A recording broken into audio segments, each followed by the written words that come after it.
Where Caesar matched her mind, Antony matched her chaos. Together, they danced through Alexandria's nights like stars colliding. They drank wine laced with honey and herbs. They raced horses in moonlight. They made bets on philosophy.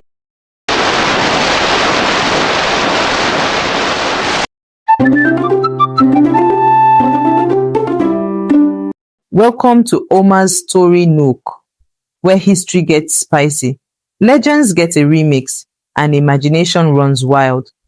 Every tale you hear is a whisper of Homer, echoing across time, culture, and the soul.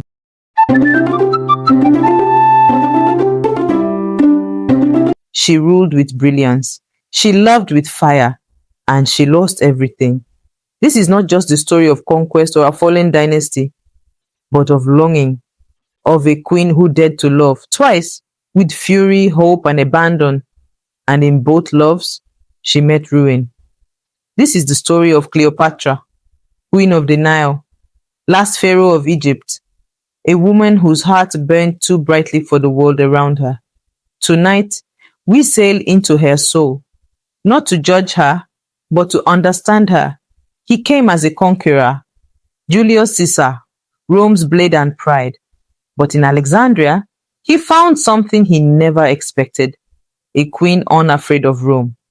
Cleopatra did not cower.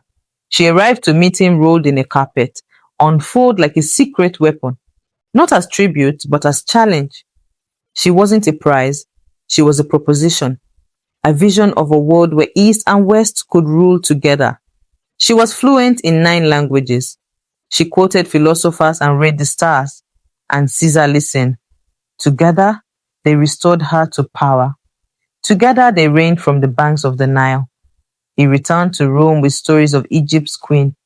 She followed her infant son in tow, Caesarion, her child, his heir, the future.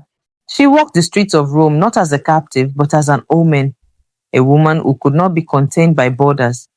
But Rome is not kind to those who challenge its myth. Whispers turned to warnings, warnings to daggers.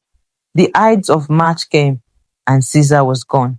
She returned to Alexandria, not in triumph, but in mourning, built shrines in his name, raised their son in silence, and waited for something or someone. Then came him, Mark Antony, warrior, rogue, earthquake in human form. He did not arrive with diplomacy. He arrived in want, wanting grain, wanting ships, wanting Egypt's gold.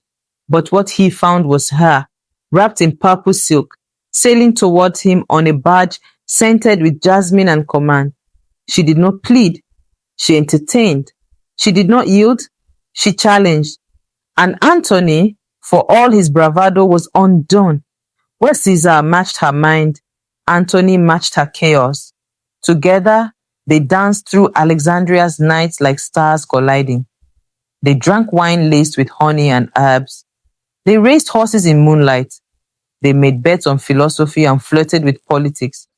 She gave him twins, children born of tempest and thunder. But Rome watched, and Rome judged. Octavian, Caesar's heir, watched them from across the sea. He called it madness, called it treason, said Antony had been bewitched, said Cleopatra planned to seize Rome through seduction. They laughed at first, then they listened, then they prepared. The stage was set for war. At Actium, the sea burned.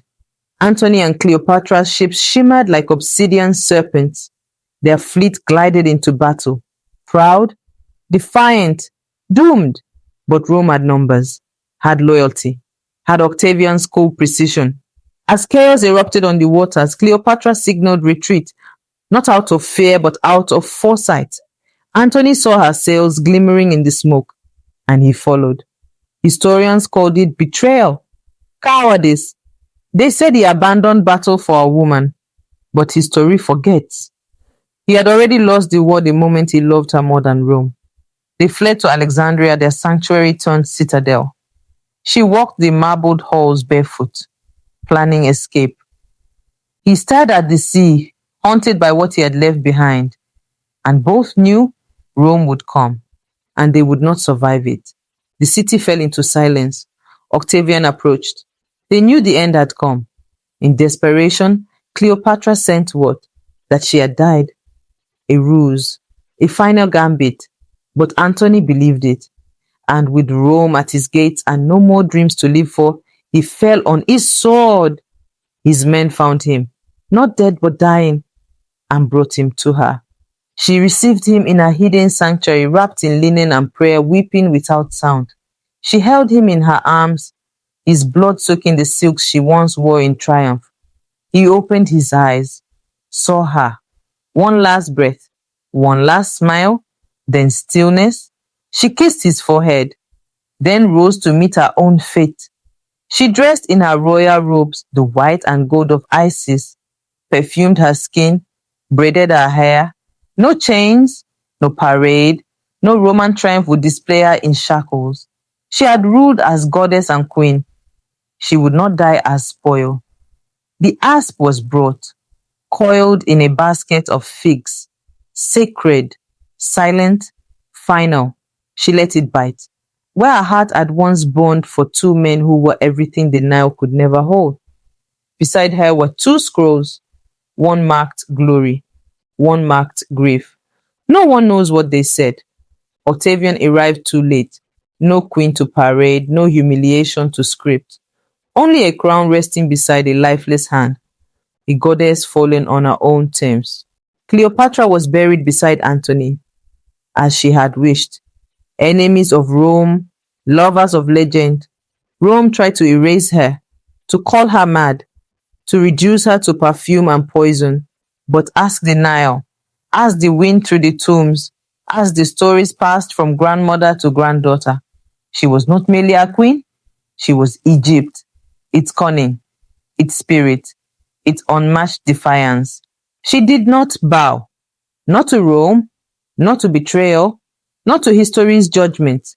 She reigned through wit and will, through seduction and sovereignty. She dared to love, not just for pleasure, but for power, for empire, for hope, and for that she was punished.